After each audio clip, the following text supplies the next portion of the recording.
Record. All right, so hello everyone. Welcome to your fourth Comp 335 tutorial. So for today, we'll be quickly reviewing finite automata, and then we'll be looking at some closure properties of regular languages, and finally we'll finish everything off with an intro to regular expressions. So for the review of FAs, I encourage you to pause the video and to attempt these first two questions, and we'll go over them together right after. Okay, so the first question here was asking whether it was true or false that given an FAM that accepts a language L, to create an FA that accepts the complement of L, we need to make the final states in M non-final and the non-final states final. Okay, so the trick or the trap here was that this said FA. Okay, so an FA is either a DFA or an NFA. Okay, this statement is true. The statement is true for DFAs. So for example, if I have my DFA here, AB, which accepts the language sigma star, okay, then if I make all the final states non-final, so if I convert this to this guy, AB with an initial state that's not a final state, then the language accepted here is the empty language or the empty set, which we know is the complement of the universe, okay, of the universal set, which is sigma star. Okay, so this is just an example, but it's true that this happens for any kind of language, any kind of regular language, of course, and any kind of DFA that accepts it. Okay. However, this is going to be false for NFAs. Okay, for NFAs, and the reason why is, for example, let's say my alphabet is again AB, and I create the following NFA. So I have A and then B. Okay, so the only string accepted by this NFA, let's call it M. So L of M is AB, right? Because if you start at the initial state and you read an A and then a B, then you end up in the final state, and that's the only case where you can end up in the final state. Okay. Now, if we do this process of making final states non-final and non-final final, well, let's try to do that. Let's call that M prime, and let's make the first two non-final states final, the last one, the first two non-final states final, that's right, and the last final state non-final. So we get AB. So now what's the language accepted by LM prime? Well, you accept lambda, right? You accept the empty string, because if you read no input, so you read the empty string, you just stay in your initial state, which happens to be your final state. Otherwise, if you start at your initial state and you read an A, then you get to another final state here. And that's in fact the only two cases where you reach a final state. Okay, and so the reason why this statement here is false is because clearly we see that LM prime is not the same as LM complement. So remember what LM complement is. It's all of the strings over AB that are not in LM. So LM complement is sigma star minus L of M. Okay, so that means that, for instance, B is going to be in LM complement. Okay, but here we see that B is not in LM prime, because the only strings that are in LM prime are lambda and A.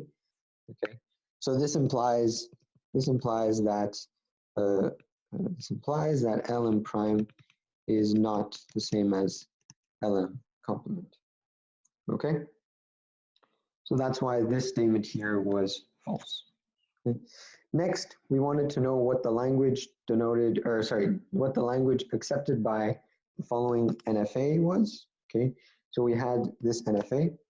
Okay, so if we call this M, then the language accepted by the NFA L of M contains, well, first of all, it's going to contain lambda, right? Because if you have a lambda, if you have empty string, then you just stay at your initial state, which happens to be a final state as well. So you add lambda. Then there are two cases, right? For any string over 0, 1, there's always two cases. Either you start with 0 or you start with 1. If you start with a 1, then you're trapped in this initial state, okay?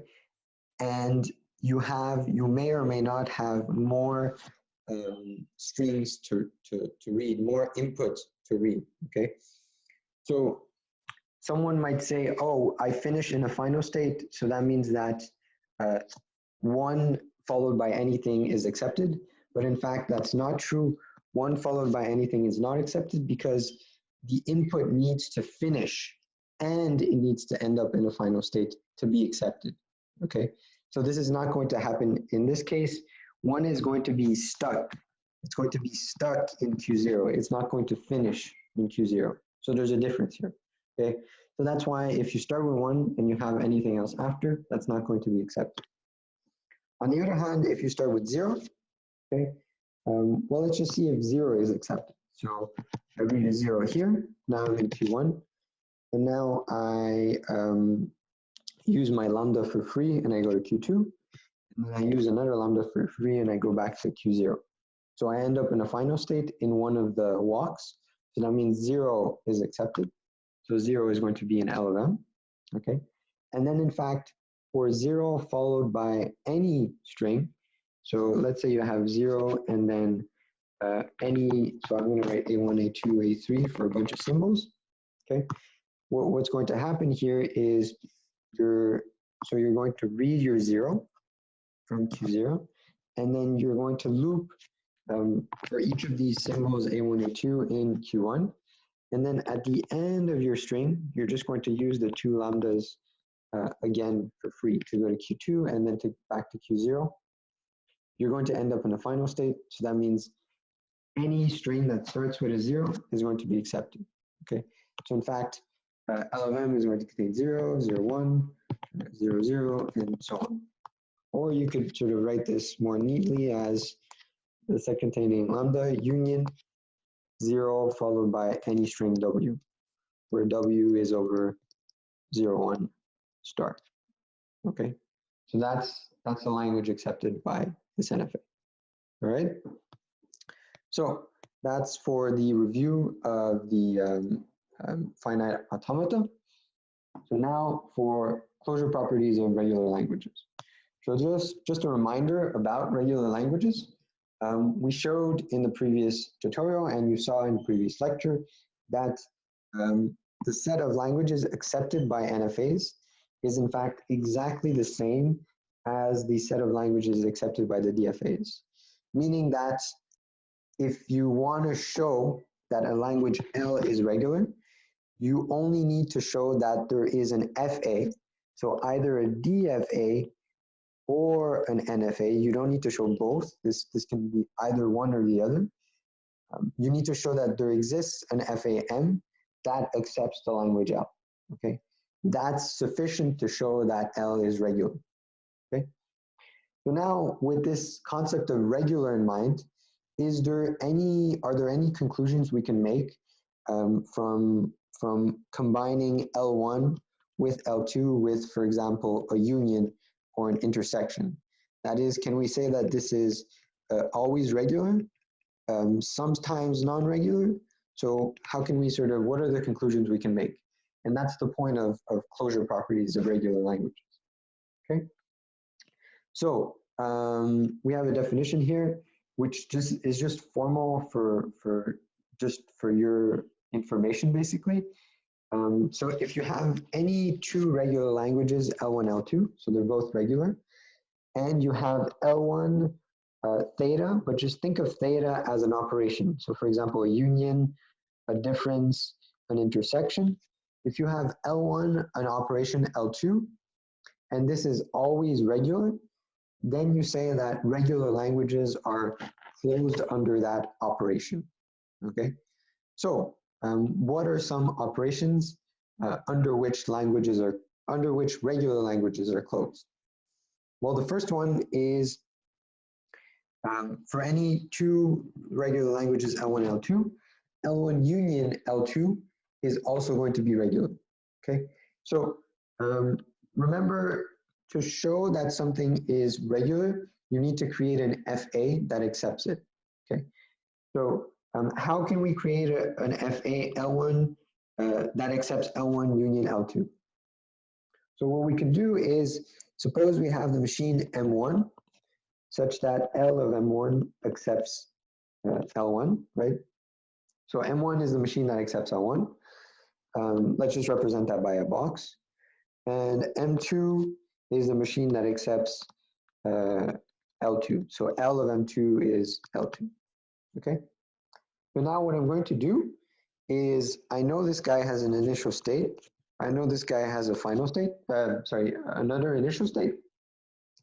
What I'm going to do is I'm going to do cases. So I'm going to start at a new initial state, and if my string, let's say my string W is in L1 union L2, what does this mean? That means that W is either in L1 or W is in L2, okay? So if W is in L2, what I'm going to do is I'm going to start on my initial state and go for free with a lambda connection to M1, okay? Then the M1 is going to do a computation, right? You can sort of just think of this as the machine working, and then it's going to end up in a final state, okay? If in the case that W is in L2, then I'm going to connect my initial state to the machine M2, okay, for free with a lambda. Then W is going to start on my machine M2, do a bunch of computations, and then it's going to end up in a final state, okay? So then the last step to creating this FA, already technically this is a valid FA that accepts L1 union L2, but to make everything sort of clean, we want to have only one final state. So we're going to create a single final state, and we're going to make these final states non-final. So we're going to remove the double circle, make it a single circle. And from these final states that just became non-final, we're going to use a lambda to connect it to a final state, okay? So the idea of just having a single final state is useful to show other closure properties like L1R, which he also probably discussed in the lecture, okay? So I just went in depth for this one just to give you a sort of general reminder of why these properties are true. But for instance, for L1 concat L2, the idea is very similar. You can take a machine M1 and then a machine M2, and then sort of the final state here becomes non-final. You connect it to the initial state there, and then the final state here becomes non-final. You connect it with a lambda to a final state, and you of course start in a new final state, in a new initial state, and connect it to the initial state of M1. You could have also you could have just started at M1. It doesn't really matter in this case, but just notice that we used a lambda to concatenate basically the machines in a sense, okay? So the same thing for L1 star is also regular if L1 is regular. For the reverse of a language, that's also going to be regular. For the complement, that's also going to be regular because of how we described the example before. So in the exercise in the review for FAs, we said if we had a DFA, so let's say we have a DFA M1 that accepts L1, then the DFA, let's call it M1 hat, the DFA M1 hat that accepts L1 bar is just going to be the DFA M1 where, let's say, this final state is converted to a non-final state, and the non-final states are converted to final states, okay? So this process gives you a DFA M1 hat that accepts L1 bar or complement, meaning that L1 complement is regular. We also have the intersection of two languages regular, and then these ones you might be a bit less familiar with. So we have that for any homomorphism H, the homomorphism applied to the language L1 is also regular. What is a homomorphism? So you might have talked about this a bit in the lecture, but it's essentially just a translation of symbols. So you have a function H that goes from your alphabet sigma to your alphabet, let's call it sigma star, okay? And essentially what it does is it takes symbols and it translates those symbols into something else. So let's say H, whenever it sees an A, it converts to a B, and H, whenever it sees a B, it converts it to a lambda, okay? Then if you apply H of this homomorphism H to L1, that just means that you're applying it to each individual string, W1, W2, W3, and so on, which are in L1, okay? And it turns out that if you do this process, then this language here is also going to be regular, okay? So the proof for this is trickier, and I'm not going to show it here. You sort of need to be a bit smarter with your construction of your DFAs.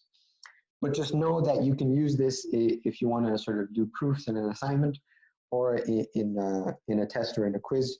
Know that this is true, okay? And it might come in handy. The last two properties you might not actually have seen. This one says that if L1 is finite, meaning L1 has a finite number of strings, W1, W2, until Wn, then L1 is going to be regular. The reason for that is because we can create a machine, let's call it M1, that accepts this finite language, and we can create it very sort of obviously. So you start at your initial state, then you create a lambda transition to the string W1, then that goes with a lambda to the final state. Then you do the same thing for W2, that goes to a final state, and then so on. You do the same thing until the last string Wn, which goes to your final state, okay? And so we see that this is like a proof by construction. You can see that we can construct a DFA M1 that accepts, or actually just an NFA M1 that accepts L1, meaning that the language is regular. And finally, is the difference an operation which is sort of, are regular languages closed under the difference? Well, in fact, they are, because another way of writing the difference is L1 difference L2 is L1 intersect L2 bar, okay? So we know that this is regular, so then a regular language intersect another regular language, all of this is going to be regular, okay? So that's the reason why L1 different L2 is regular. Now, how can we sort of use these closure properties? How are they useful? So one way to use them is if you want to show that a language L is regular. So typically, the sort of straightforward way is to create an FAM that accepts L. But what if L can sort of naturally be decomposed into, let's say, components like L1 concat L2, union L3 bar, intersect, let's say, intersect L4 star.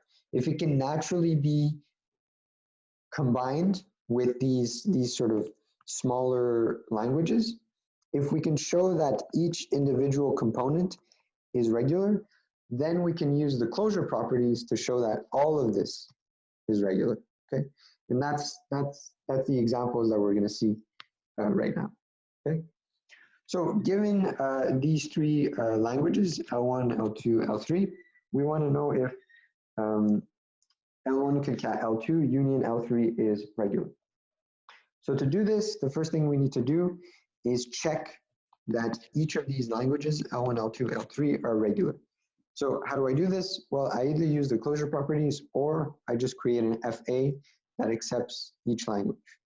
So for instance, for L1, L1 is regular because we can create an FA M1 that accepts it. So it's going to start an initial state, going to read an A, then it needs at least one B, so at least one B, followed by any number of Bs, and then it's going to finish off with an A. Okay, so M1 is a machine that accepts L1, meaning that L1 is regular, and of course M1 is a DFA. It's the fact that it's a DFA that makes L1 regular. Okay. Next, L2. Well, we see that L2 is actually finite. It has a finite number of strings. So we can just use the property that if a language L2 is finite, then it is regular. Okay. Then the last one, L3. L3 is just any string that starts with A. So we can also create a machine M3 that accepts this. So you start at your initial state. You must read an A as the first symbol, and then you can read whatever you want after that. Okay? So M3 is an FA that accepts L3, meaning that L3 is regular. Okay. So now we know that each of these components are regular. Then what we can do is, if you concat two regular languages together, L1 concat L2, this is regular. And then if you union a regular language with another regular language, then this gives you a regular language. Okay? And this is equal to L. So this implies that L is regular. Okay. So that's for that example. All right. Next, we have another language here, A to the n, B to the n, such that n is less than 335, and we want to know if it's regular or not. Okay? Well, what you can notice actually is that L is finite. Okay. Why? Because you can sort of list all of the strings in L, and that sort of listing is going to end, right? So we have when n is 0, we have lambda. Then when n is 1, we have AB. So this is for n1, this is for n0. When n is 2, we have A2, B2, and so on until A335, or sorry, 334, B334. Okay, so L is finite. Okay, and that implies that it's regular. And so, as I said, another way to sort of look at this is if you take a DFA, or let's just say an FAM, you can create an FA that accepts each string of this finite language individually. So you create a branch for the empty string, then a branch for A, B, and you keep sort of doing this process until you get to 334. So you have A 334 times, and then you have B 334 times, and you get to a final state. So clearly we see that L of M, the language accepted by M is L. So this also shows that L is regular. Okay, and so notice this is very different. So this language here is different from AN, B, N, where N is greater or equal to 0. Here, N has no limit. Okay, so let me just move this under. N has no limit. So here, this process of creating branches is never going to end. So essentially, what you need to accept this language is an infinite state machine. But there is no such thing as an infinite state machine. So that's sort of the intuitive reason why ANBN is not regular. Okay, but we're going to see this more formally using the pumping lemma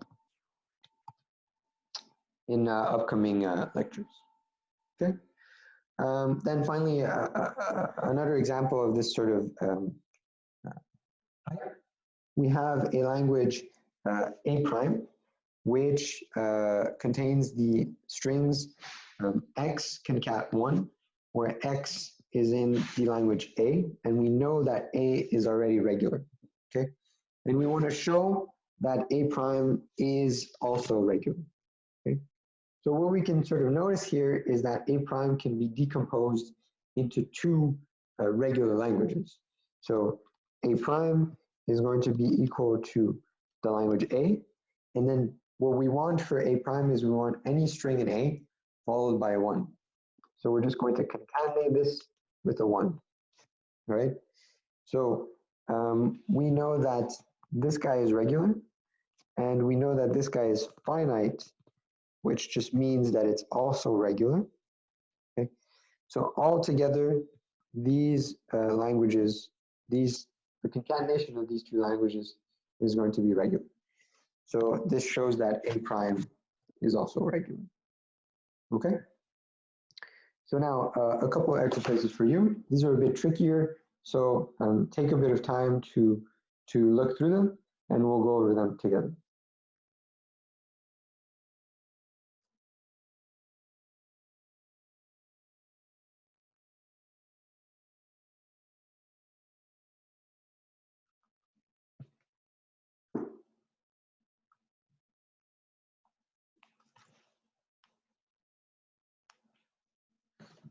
Okay, so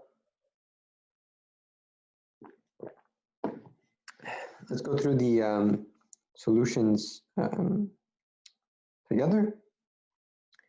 Okay, so the first question was if we have L1 concat L2 being regular, and we have L1 being finite, meaning has a finite number of strings, we want to know if this always, so does this always, right? This is the most important part in the question.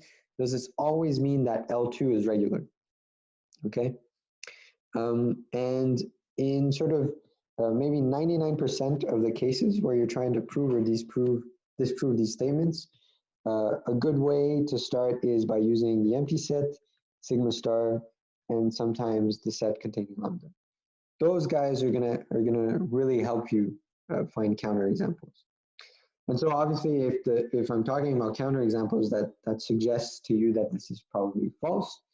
So let's see why. Well, let's pick L1 as the empty set. The empty set, so the cardinality of the empty set is 0. So it's clearly finite. So this is true. And we know that L1 concat L2 is the empty set concat L2. But we know that the empty set concat any language is going to give you the empty set. Okay.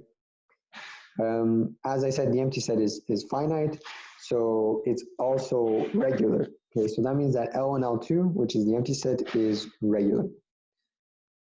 Regular. Okay. So these two things are true. Now we want to show that L2 is non-regular. Okay, but notice here I haven't picked an L2 yet. So what I can do is I can just say, let's say L2 is an bn, n greater or equal to 0, which for now we can assume without proof is non-regular.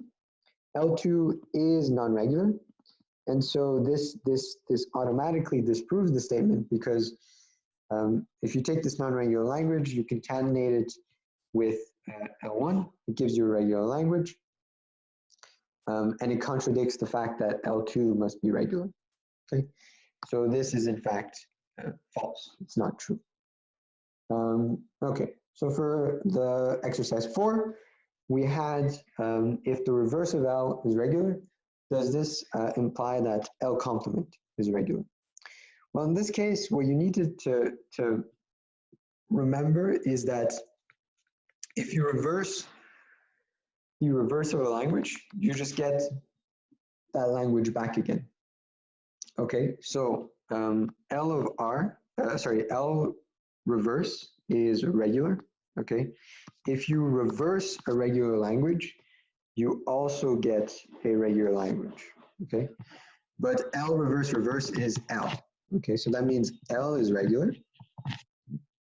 which implies that, well, the complement is closed under regular languages.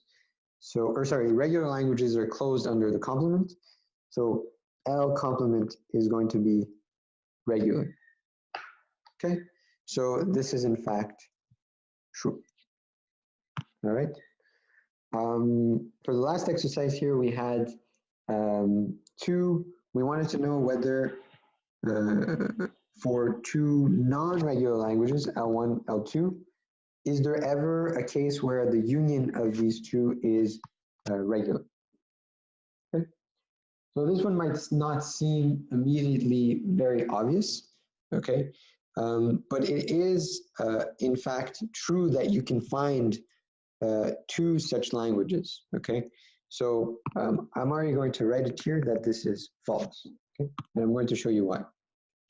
So let's say you pick so I want two non-regular languages. So for L1, say I picked AN, BN, which I know is non-regular. So just for now, it hasn't been proved to you yet, but just for now, take it on trust that AN, BN is not regular.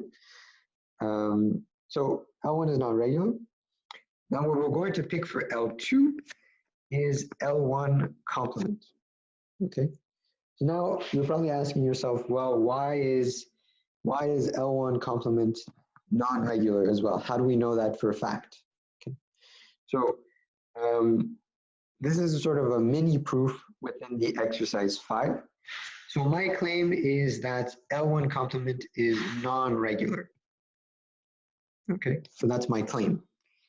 So the sort of mini proof for this is that let's say L complement was, for the purposes of contradiction, let's say L complement was regular. So if L complement, L1 complement was regular, okay, then that would mean that L1 complement, right? So when you complement a language twice, you get that language back, right? So L1 complement would give you L1, but regular languages are closed under the complement. So that means that this guy would be regular, and so L1 would be regular.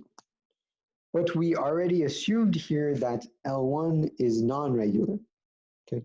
So this leads to a very mini contradiction, okay? It's a contradiction because we get, by assuming that L1 is regular, that by assuming that L1 complement is regular, we get the result that L1 is regular, which is a contradiction. So that means that the initial statement was incorrect, which means that L1 bar is not regular. It is in fact non-regular. Okay. So I have my two L1, L2s, which are non-regular. So I have L1 A and BN and L2 L1 complement. So now what happens if I do L1 union L2? Well, this is just L1 union L1 complement. And for any set, if you take that set union the complement, you get the universe, okay? In this case, the universe here is sigma star, okay, which is regular. Okay? Sigma star is regular because remember, you can find the DFA, this guy that accepts it, okay? So that means that it's in fact false, that there are no two non-regular languages such that L1 union L2 is regular. Because we have found L1, L2 non-regular where L1 union L2 is regular. Okay. So yeah, I kind of agree that this exercise is a bit poorly worded. It was mostly just to sort of confuse you even more, because that's sort of what you should expect in tests. Okay. Okay, so that's it for closure properties. Now let's do a small intro to regular languages, regular expressions. Well, in fact, it's actually quite a long intro. So definition, a regular expression given an alphabet sigma is defined as follows. So we have our primitive regular expressions, which are the empty set, lambda, and symbols in our alphabet. So in other words, we have characters, single characters. Those are the primitive regular expressions. And we have the rule that if R1 and R2 are both regular expressions, then if you do the operation R1 plus R2, R1 dot or concat R2, R1 star, and just parenthesis R1, those are also regular expressions. And so the definition of a regular expression is S is a regular expression if and only if it can be attained by combining the primitive regular expressions from 1 with the operations seen in 2. Those are the only, that's the only way you can get a valid regular expression. So let's look at 2 quick examples. I have my alphabet AB, and I have this expression here, I have this expression here, and I want to know if it's a valid regular expression. Well, notice here I'm using only primitive regular expressions as a start, and then I'm combining them with a concat, a plus, a star, and parentheses. I don't see any other symbols or characters or operators, so this makes it a valid regular expression. However, in this case here, this is not a valid regular expression because namely you're as well as adding the regular expression primitives and operators, you're also adding string operations or language operations and string operations as well, right? So the idea behind this is a regular expression is like a different kind of algebra, and you can't include stuff like set theory notation or string operation notations because that's reserved for strings. These are regular expressions, a very, very specific kind of sort of algebraic expression. Okay? So what are regular expressions useful for? Well, given a regular expression R, we say L of R is the language denoted by or represented by the regular expression R. Okay? So remember, if you had an FA L, L of M is the language that is accepted. It's the language which is accepted by M. But for regular expressions, it's the language which is denoted or represented by the regular expression. Okay. So what does that mean? That essentially means that if you're given a regular expression, you should be able to know what the language that it refers to is. Okay?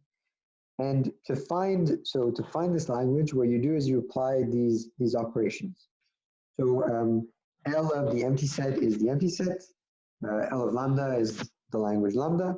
And L of a symbol is just the language of that symbol. Okay. And then if you have operations, the plus for regular expressions becomes a union for languages. The concat for regular expressions becomes a concat for languages. And the star operation for regular expressions becomes the star operation for languages. Okay, so you can sort of easily see how they map from one to the other. Okay? So a typical question is you're given a regular expression R, so this guy, and you want to know what the language denoted by R is. So you can do this just by applying the previous sort of operators or conversions, basically. So you have L of R. L of R is A plus BB, AB star. Okay. So what you do now is you use the first rule where, well, you use one of the rules where the concatenation of regular expressions becomes the concatenation of the languages denoted by those regular expressions. So you split the languages L, you can say this is R1 and L R2. Okay. Then here the plus becomes the union of the two languages, and AB star, L of AB star becomes the star operation of LAB. Okay. Then if I have L of a symbol, that just becomes the set containing that symbol. And then here, L of BB, really what I'm doing here, I'm taking L of BB. Technically, there's a concatenation here. So I'm doing L of B, concat L of B, which is the set B, concat the set B. And so you can see that that just becomes the set B. Okay, so that's why from here you can go to here. And then the same thing for L of AB, that becomes the set AB. And then you apply the star operation on the outside. So you union these two languages together and you get A comma BB, AB star. So technically you're already done here, you already found the language. But if you want to go one step further and really see what this language looks like, you can use a set builder notation. So the first component of the language is going to be A, followed by any number of ABs. And the second one is going to be BB, followed by any number of ABs. Okay? And that gives you the language denoted by R. Now an exercise for you. So you're given a regular expression R, and you want to know how many strings of length 3 or less are in the language denoted by R. Okay, so maybe take a couple minutes to do this, and we'll go over the solution together.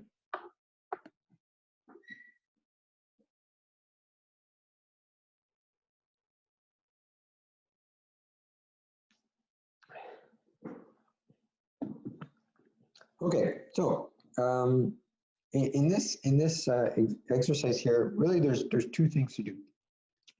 The first thing to do is find L of R, and the second thing to do is find the strings of length 3 or less.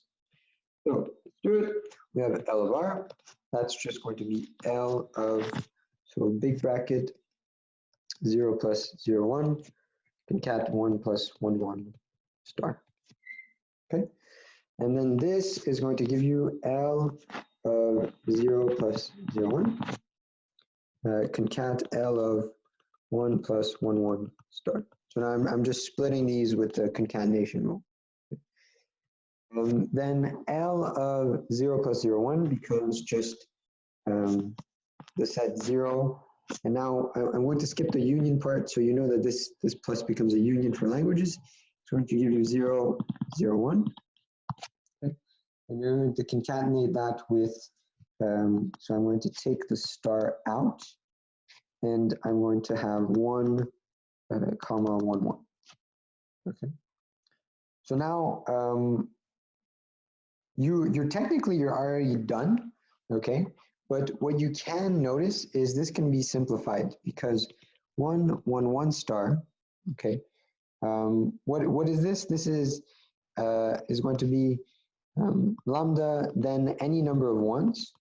So 1, 1, 1, 1, 1, so a bunch of times, and then any number of pairs of ones. So 1, 1, 1, 1 sort of square, 1, 1 cube, and so on. And so we see that these guys are in fact already in this list, okay? And this list is actually just 1 star, okay? So you can actually forget about 1, 1 here and just think of this as any number of ones, because any number of ones absorbs any number of pairs of ones, basically, okay? So that actually helps because now you have 0, 0, 1, concat with 1 star, okay, which is going to look like 0, 0, 1, then lambda 1, 1 square, 1 cube, and so on. So now remember, I'm looking for strings of length 3 or less. So I'm not going to bother list 1 to the 4 and so on because those are already of length more than 3. And now 0 is going to concatenate with these guys, and 0, 1 is going to do the same. So 0 concat with lambda is 0, 0 concat with 1 is 0, 1, and then we have 0, 1 square. 0, 1 cube is already larger than 3, so I'm going to just do a dot, dot, dot.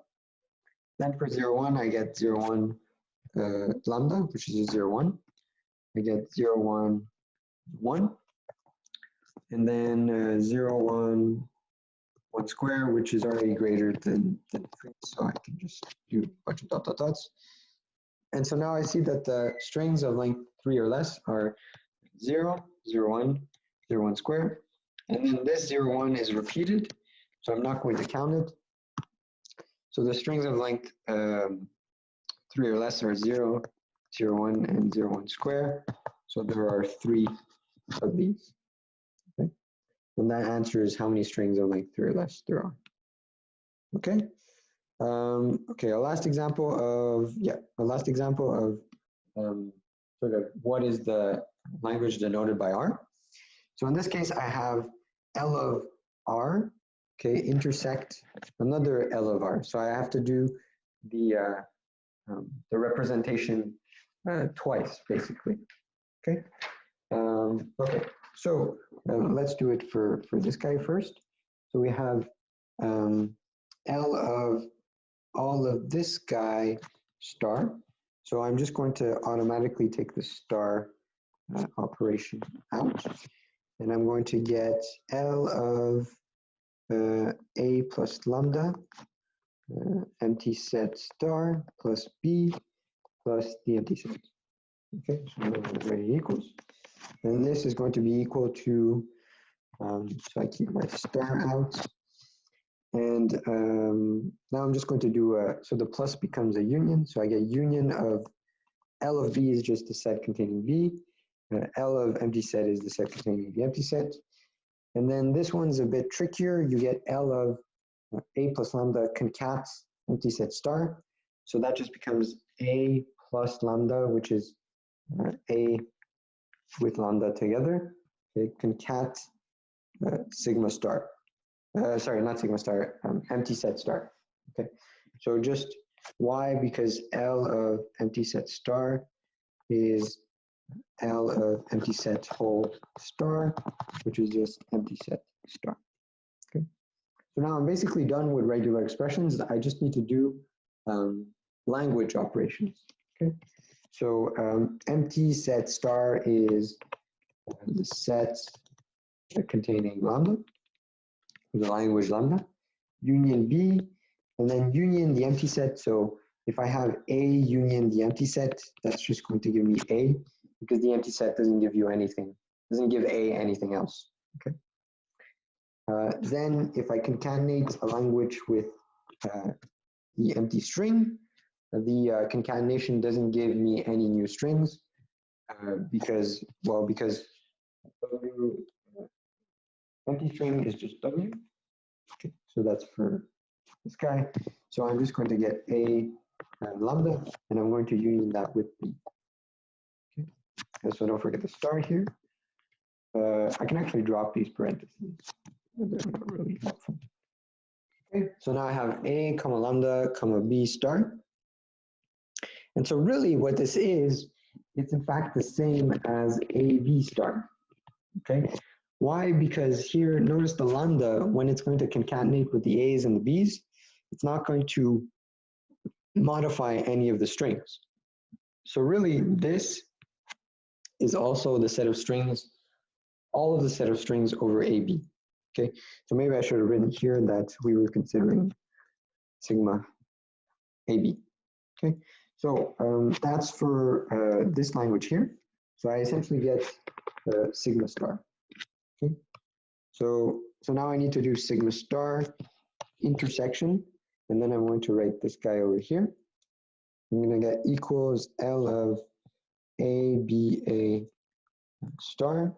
So I'm just going to sort of quickly do the concatenation. So L of A is the set containing A. It's going to concatenate with B of A star, okay, which is actually just A followed by any number of BAs, okay. So let me just call this L1. So now I have sigma star intersect L1, but now the universe intersect the set is going to give you this set L1, because I'm just keeping, because sigma star has everything, and L1 is only going to keep what it has. Okay, I mean essentially it's just the definition of the intersection, right? So this is going to give you L1. L1, which I'll rewrite, is a BA to the n, where n is greater or equal to 0. Remember what the goal of the question was, is to find the shortest string. And here we clearly see that the shortest string is when n is equal to 0. So the shortest string is a BA 0, which is just a lambda, which is just a. So that's the shortest string here. Okay, so that's for this exercise. Okay, next. So now we shift sort of gears a bit, and instead of writing the language denoted by R, now we're going to write regular expressions which denote languages. Okay? So for example here, I want to write a regular expression R such that the language denoted by L of R is the set of all strings over 0, 1 that contain 1, 0, 1 as a substring. Okay, so how you can sort of think of this is in my accepted string, or in the strings that are denoted by R, we would essentially have a first component W1, and then we're to have 1, 0, 1 as the substring, and then the second component W2. Okay, so W1 can be any number, any string over 0, 1, W2 as well. Okay, so I know for a fact that 1, 0, 1 has to be there, so I can just sort of copy it in my regular expression R as 1, 0, 1. So I need to have something that looks like something, 1, 0, 1, something. So this is my 1, 0, 1 part. Then remember that, or notice that L of 0 plus 1 star, okay, that's actually just 0, 1 star, okay? 0, 1 star is just any string over 0, 1, okay? So for W1, really what we can write is we just want to denote any string over 0, 1, okay? And the same thing for W2, we just denote any string over 0, 1 as well. Okay? And this gives you a regular expression R, where the language denoted by R is this language here. Okay. So for writing regular expressions, this is actually, in my opinion, it's a bit trickier than writing FAs or DFAs. You really need to sort of think of different tricks or different cases for what your sort of string looks like. And your regular expression is kind of like a pattern matching, okay?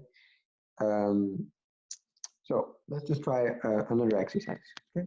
So here we want to write the regular expression R such that L of R is the language containing all strings of even length, okay?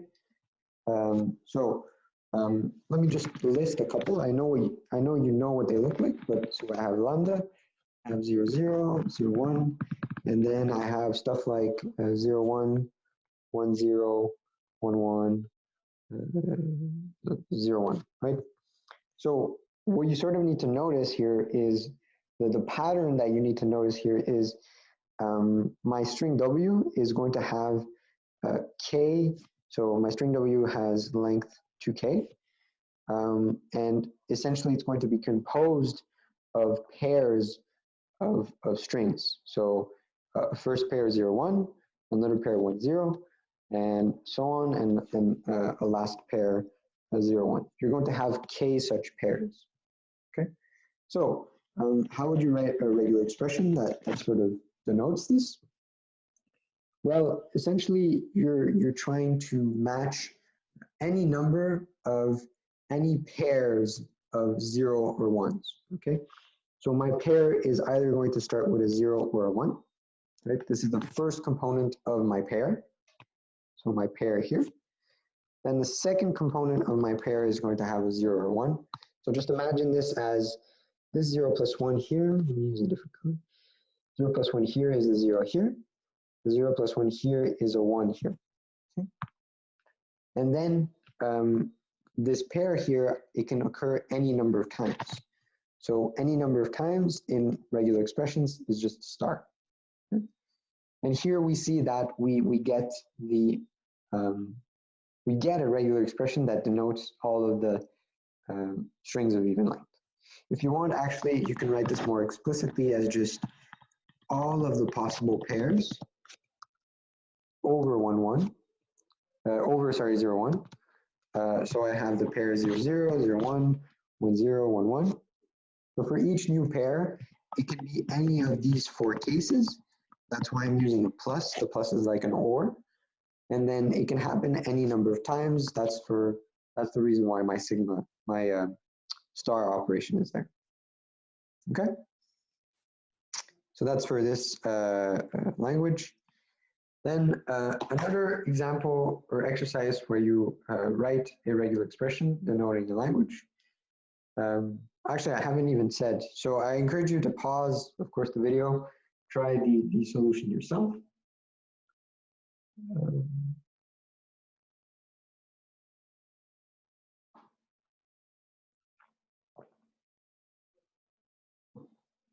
Okay, so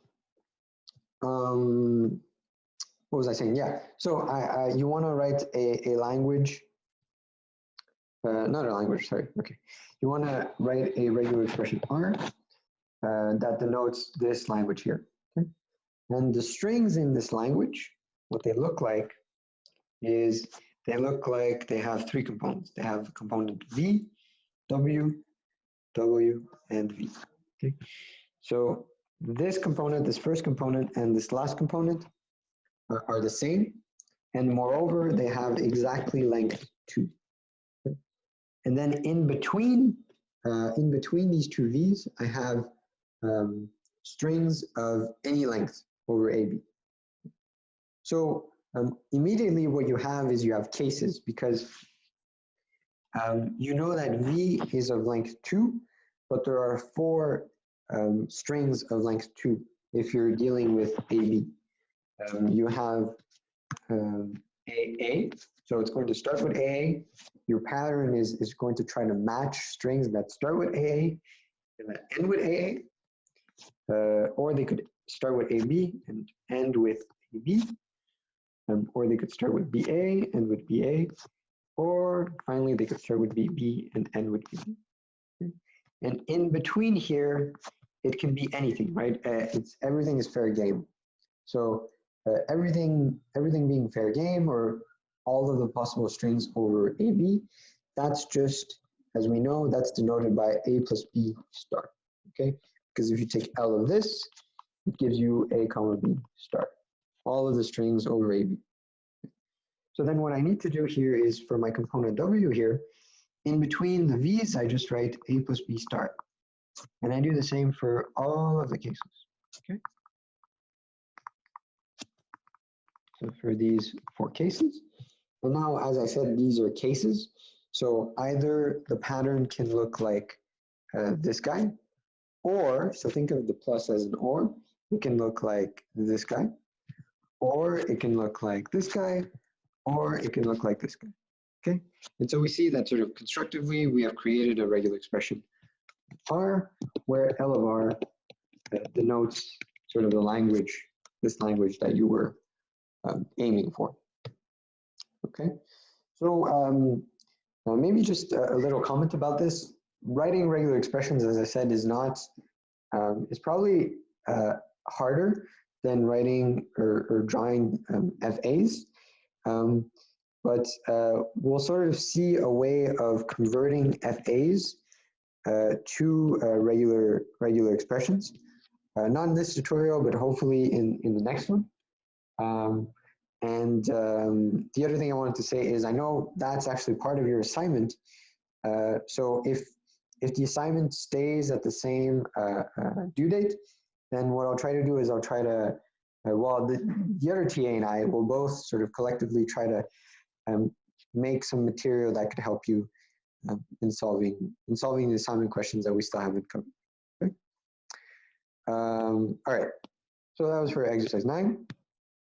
Oh, right, okay.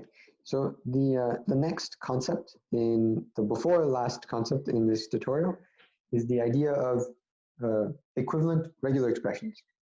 So if you have 2 regular expressions, R1 and R2, we say that these 2 regular expressions are equivalent using this sort of triple equality here. if and only if the language denoted by R1 is exactly the same. So remember, equals is exactly the same as the language denoted by R2. Okay, so that's pretty abstract. Let's look at an example to make it more concrete. We have this question, true or false, whether this regular expression here, this R1 here, is equivalent. So this should be 3, sort of a triple equality here. So is this regular expression R1 equivalent to this other regular expression R2? Okay, so remember, to show if this is true or false, well, to show if this is true, you need to show that L of R1 is equal to L of R2, okay? So that's probably you can start by that, and then if you see that you're getting stuck, then it probably means that you need to use a counterexample. But in this case, if you do L of R1, so remember this is just R1. You're just trying to show that R1 is equivalent to R2. Remember, your goal is just to show that R1, L of R1 is equal to L of R2, right? Just by the definition here. So you just apply the regular expression to language sort of conversion we already saw. So L of R1 is L of, you split this regular expression with this regular expression, so you get L of R plus empty set star, concat L of empty string. You bring the star operation outside. The plus becomes a union, and here I could have also just written the L of lambda becomes the set containing lambda. Then we know that L concat the set containing lambda is always L, right? Because lambda does not add anything to your strings in L. So then we're left with L of R union empty set. But notice now we're unioning with the empty set. The empty set has no elements to add in the union. So we're essentially stuck with just having L of R.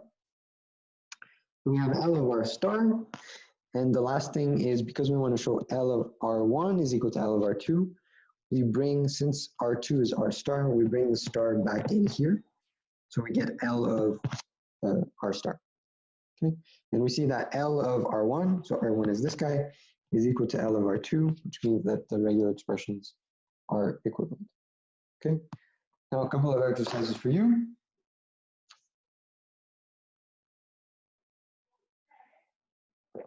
So we want to prove or disprove the following statements. So I should have spaced these out better. So I'm just going to write 10 here. Is R1 plus R2 star the same or equivalent to R1 star plus R2 star? Well, if you sort of think about it, it's difficult to see a reason why that would be true. Okay? And what I mean by that is, let's say for instance, my alphabet is AB, and I just pick R1 as A and R2 as B. Then I know that A plus B star, the language denoted by this guy, is sigma star. Okay? Well, I think you can already see for sure that this is not going to be L of A star plus B star, right? Because L of A star plus B star is just A star union B star. So for instance, BA is in here, so this belongs, but BA is not in here. So we see that the language denoted by this guy is different from the language denoted by this guy, so the regular expressions are not equivalent. Same thing for exercise 11. I have R1, R2 star. I want to see if that's equivalent to R1 star, R2 star. Again, this seems a bit fishy, okay? The reason why is, for instance, let's say R1 is the empty set, and let's say R2 is A. Notice when I say R1 is the empty set, really, it's no longer the empty set, it's just a representation of the empty set, okay? So R1 is not a set anymore, it's a regular expression, right? But what I was saying is, so we need to check if L of R1 R2 star is equal to L of R1 star R2 star. So let's do it for this case. So if I have L of empty set A star, okay, you can sort of automatically say that for regular expression empty set A, that's going to give you the empty set. And the reason why is because if you do L of empty set A, that's going to give you the empty set concat the set A, but the empty set concat any set is going to give you the empty set, which is equivalent to L of the empty set. So that means these two guys are equivalent. So I can already just write that this is L of the empty set star, okay? I take the star operation out, but L of the empty set is just the empty set, so I have the empty set star. And I know this is equal to the set containing lambda. Okay, so now I want to see if the left-hand side, L of the left-hand side is equal to L of the right-hand side. I think you can already see that it's not going to be, because now I have L of empty set star, A star. Okay, so now I do the concatenation rule, I get L of the empty set star is just the empty set star. And L of A star is going to be this language A star. Empty set star is the language lambda. And we have A star here. Okay. Then the set containing the empty string lambda concat with A star is just going to be A star. And so now we see that this guy and this guy, these are different. Okay. So L of this guy is different from L of this guy. That means that these two are also not equivalent. Okay. All right. So finally, the last topic of this tutorial is if you're given, let's say, a language L of R, okay, is it possible? Is it always possible? And how do you sort of find an FA that accepts this language L of R? Okay, so in fact, it's actually quite easy to do. It's pretty simple. You essentially just need to split your regular expression into sort of simpler regular expressions, and then those become several language components, which you can sort of combine using lambda transitions. Okay? So that again probably seems abstract. Let's look at an example to make it clear. So we want to find, in this case, an NFA that accepts the language L of this regular expression R. Okay? So what we can do now is we can sort of naturally split the language denoted by R into components. So here we see that we have the component L of A, B star AA. Then this is like a union, right? So we have L of something, union L of something else. So this is my first component, and this is going to be my second component. Okay? Just for the sake of being very thorough, we sort of separated these even more, but you can sort of do it just straight away, just directly if you want. But this is just to be more step by step. So first you draw an FA for the language L, the language denoted by A, B star AA. So what is this language? It starts with an A, and then it sees any number of B's, and then it sees two A's. It sees two A's, and then it gets to a final state. Okay? So that's the first piece of my FA.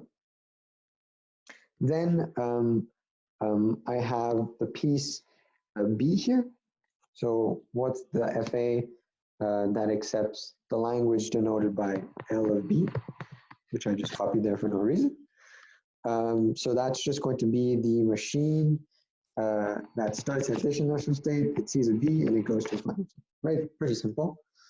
And then I want the language denoted by the A star. So this one's probably the most complicated one. And so what we can do to sort of what you can do to think about this one is BA star contains lambda, BA, BA square, and so on. So if it sees a lambda, you start at your initial state, you see a lambda, and you go to your final state. If instead you see a BA, you go from lambda through the B and the A to your final state. And if you see a BA maybe twice or three times, you go from your final state back with the lambda transition to the initial state, and you start the process over. Okay, so that's why whenever you have a star, you have something like R star, you can sort of do this as lambda, then sort of R as the regular expression, lambda to your final state, and then lambda back, lambda forward. Okay, so then you just concatenate these two languages together. So let me just, how much battery there? Okay. So you just concatenate these two languages together, L of B and L of B star. You can just do that by adding a lambda that sort of sticks them together. Okay. And the last thing is, now that we have the branch for A, B star, AA, and the branch for B, BA star, we can do the union trick where we have the case for the first branch where we start at the initial state. Then maybe our string looks like AB star AA. So we do a lambda connection to this branch here. And then we do a lambda connection to our single final state here. Or otherwise, if the string looks like this guy, then we go through this machine. And then we come out with this lambda transition to the final state. Okay, and maybe an exercise just to make this super clear. So again, I encourage you to pause the video, try it yourself.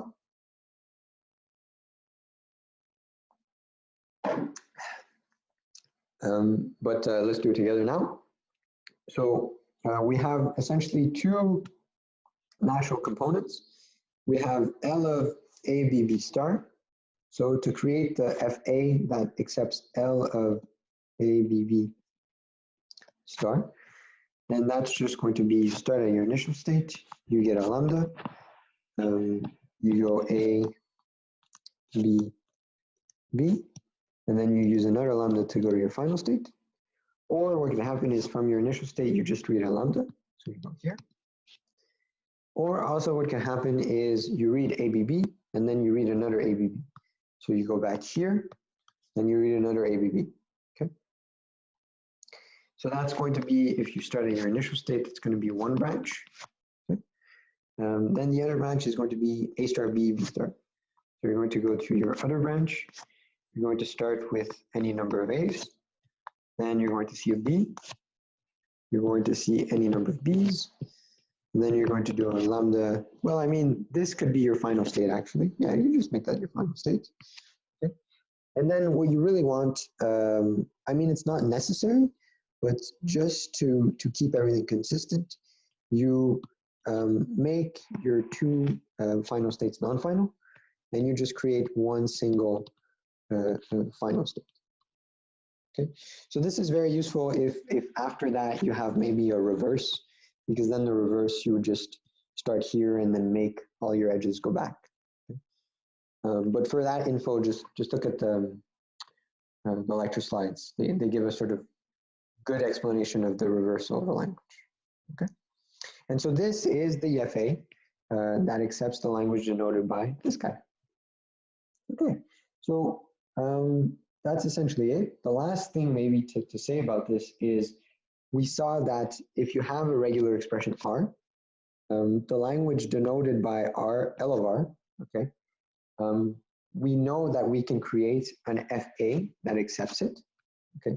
And remember, if a language can be accepted by an FA, it's regular. So that means that for every regular expression R, the language denoted by R is regular, okay? And so very soon, what we'll show is that we'll show the other way, where if a language is regular, then it can be denoted by a regular expression. All right, so that's the end of this tutorial. I pre-recorded this, so I don't know how far we got, but I'm probably going to be posting this recording. So again, I apologize for how long I speak and for how we always never end up finishing the tutorial on time. Okay, so I'll see you next week, guys. Or next week? Yeah, next week.